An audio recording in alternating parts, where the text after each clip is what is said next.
За сайн байцгаана уу хүүхдүүдээ. Өнөөдрийн хичээл маань татварын тухай байна. Түр оршихуй дор татвар бий, татвар бий дор түр оршмыг гэсэн Чингис хааныхаа хэлсэн үгээр өнөөдрийн хичээлийг эхлэе. За татвар бидний амьдралд хичээлийн зорилго нь татвар бидний амьдралд хэрхэн нөлөөлдөг тухай танин мэдэх юм. За агуулга нь татвар түүний зарчим, Монгол Улсын татварын тогтолцоо, татварын төрөл, татвар хураалтын зарчим, Лаферийн мөрийг юуг илэрхийлэх вэ? Даалгавар гэсэн агуулгатай. Татвар түүний зарчим. За иргэн баян бол улс баян гэж. Яагаад ингэж хэлж байгаа юм бэ? За энийг та нар бодож тунгаагаарай. За татвар гэж юу хэлэх вэ? Хувь хүн байгууллагын олсон орлого, ашиг, эд хөрөнгө, бараа, ажил үйлчилгээнээс хуулинд заасан хувь хэмжээгээр авч улсын төсөвт оруулж байгаа мөнгийг татвар гинэ. За хуулийн дагуу тогтоосон хэмжээгээр бүх хүн хуулийн этгээдээс төрийн байгууллагад заавал төлөх ёстой буцалтгүй шинжтэй хураамжийг татвар гинэ.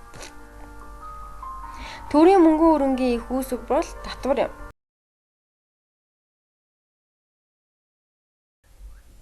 За татварын мөнгийг юуд зарцуулдаг вэ? Татвар ямар ач холбогдолтой вэ? За үйлдвэр, сургууль цэцэрлэг барих, зам тавих гэх мэт төсөөр зарцуулж байгаа мөнгийг татвараар бүрдүүлдэг. Таны өр хүүхдийг үн төлбөргүй боловсрол эзэмших, сурч хүмүүжихэд татварын мөнгөний тодорхой хэсгийг зарцуулдаг. За орлого олох боломжгүй нийгмийн эмзэг бүлгийн иргэдэд зориулах нийгмийн халамжийн үйлчилгээний зардлыг мөн л татварын мөнгнөөс зарцуулдаг.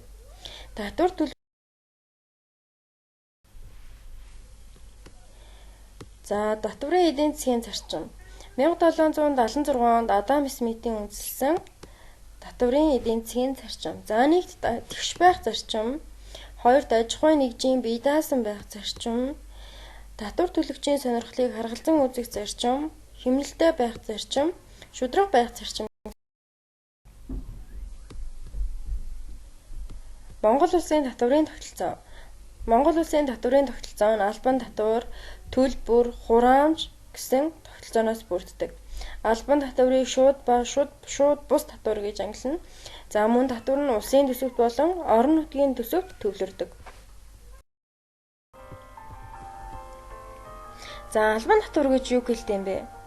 Орлогын албан татвар, за хүн амын орлогын албан татвар, татвар төлнө гэж яриад байдаг тийм. За албан татвар гэдэг нь хууль тогтоомжийн дагуу аливаа этгээдийн орлого, хөрөнгө, бараа, ажил үйлчилгээнд тодорхой хугацаанд тогтоосон хувь хэмжээгээр ноогдуулж, хариу төлбөргүйгээр төсөвт төвлөрүүлж байгаа мөнгөн хөрөнгийг хэлнэ. Төлбөр гэдэг нь төрийн өмчийн газар, газрын хэвлэл, байгалийн баялаг, ой, ургамал, аршин, ашигт малтмал, газрын тосны нөөц, агаар, ус, хөрс ашигласны, бохирдуулсны, ан амтан агнасны төлөө аливаа этгээдээс авч төсөвт төвлөрүүлж байгаа мөнгөн хөрөнгийг хэлнэ. Хураамж. Хураамж гэж төрийн байгууллагаас аливаа этгээдэд хууль тогтоомжийн дагуу үйлчилгээ үзүүлсэний төлөө тэднээс тухай бүр авч төсөвт төвлөрүүлж байгаа мөнгөн хөрөнгийг хэлнэ. За шууд татвар. Татвар төлөгчийн орлого, ашигын хэмжээ, эд хөрөнгийн үнийн дүнгээс хамааруулан хэмжээг нь тогтоож хураан авж байгаа татварыг гэлнэ. За жишээлбэл та сард 500,000 төгрөгийн цалин авдаг бол цалингийн орлогоос 10%-ийг тооцож хувь хүний орлогын албан татварыг хураан авдаг. За шууд бус татвар гэдэг нь татвар төлөгчийн үйл ажиллагааны үр дүнгээс хамааралгүйгээр тодорхой нэрийн бараа үйлчилгээнд ноогдуулж байгаа татвар. За шууд татвар гэдэг бол ойлгомжтой. Тухайн үний цалингаас шууд байдлаар тооцож тухайн хувийг авна гэсэн. За шууд бус гэхээр тухайн татвар төлж байгаа хүн хэдийн хэмжээний ашиг олж байгаа, хичнээн хэмжээний орлого олсон, ямар хөрөнгө эзэмшдэг гэдгээс үл хамааран тухайн бараа эсвэл үйлчилгээний үнээр дамжуулан хураан авч байгаа татвар. Энэ бол шууд татвар шиг шууд цалингаас авахгүй нөх нь шүү дээ. Тухайн бараа үйлчилгээнийхээ үнд шингээсэн байдаг татвар гэсэн. Иймээс тухайн одоо шууд бус татвар ногдуулсан бараа үйлчилгээг худалдан авсан хэрэглэгч тухайн татварыг төлнө. Тэгэхээр та өөрөө татвар төлөгч болж байна гэсэн. Тэгтээ шууд бус байдлаар татвараа төлж байна тийм. За жишээ нь таны худалдан авсан талхны үнэд нэмэгдсэн үртгийн албан татвар шингэсэн байдаг. Та талх худалдан авснаар уг татварыг төлж гэнэ гэсэн үг. Татвар гэсэн юм тийм.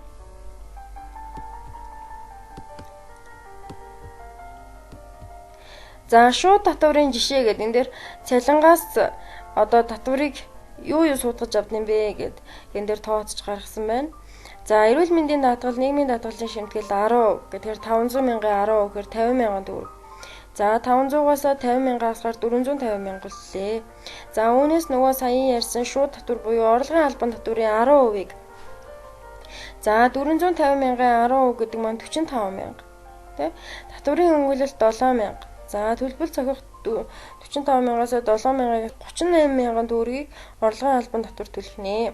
За 500 мянгаас 50 мянган асаад 38 мянган асаад 412 мянган төгрөг цалин. За татвар хураалтын 3 зарчим байна. За нэгдүг нь хувь тэнцвүүлсэн буюу пропорционал, 2 өсгөн нэмэгдүүлэх буюу прогрессив, 3 өсгөн бууруулах буюу регрессив гэсэн ийм 3 зарчмын хүрээнд явагдана. За татвар хураалтын 3 зарчмыг тайлбарлая. За пропорционал зарчим буюу хувь тэнцвүүлсэн зарчим гэж байна. За энэ бол тухайн хүн ямар хэмжээний орлоготой байна вэ гэдгээс нь хамаарахгүйгээр татвар авах хувь хэмжээ нь адилхан байна. За татварын хувь хэмжээ нь 10% байхад 150 мянган төгрөгийн цалин авдаг цэвэрлэгч бол 15 мянган төгрөгийн татвар төлнө. Харин сая 500 мянган төгрөгийн цалинтай банкны ажилтан татварт цалингийнхаа 10%-ийг буюу 150 мянган төгрөгийг төлнө. Тэгэхээр энэ хоёр хүн мэдээж цалингийн хэмжээ нь өөр байна. Тэглээгээд авах татварын хувь хэмжээ нь бол өөр биш. Хоёулангаас нь л адилхан 10% татвар аавна гэж зааж өгсөн байна.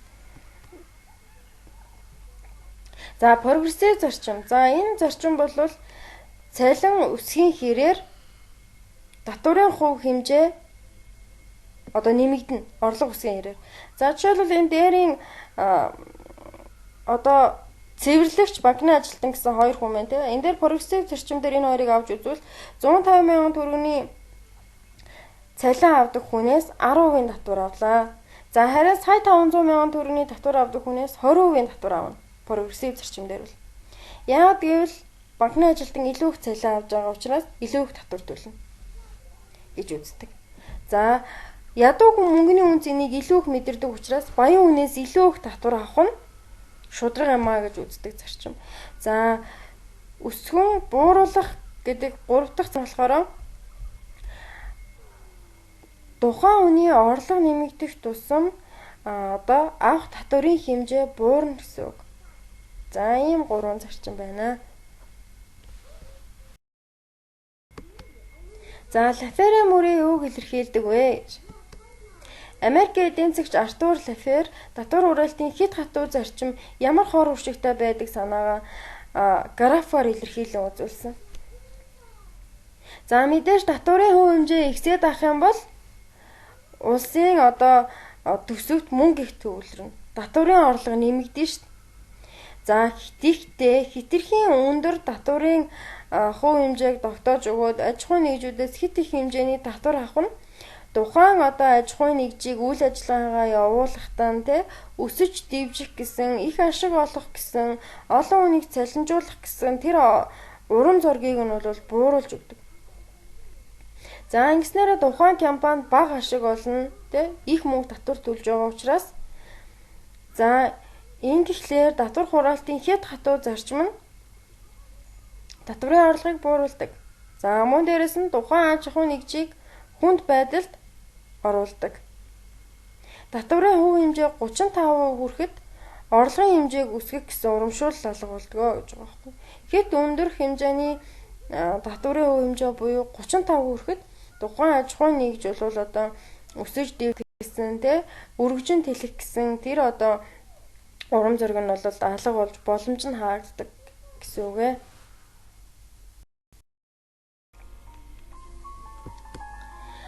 За татвар тооцож ногдуулах журам.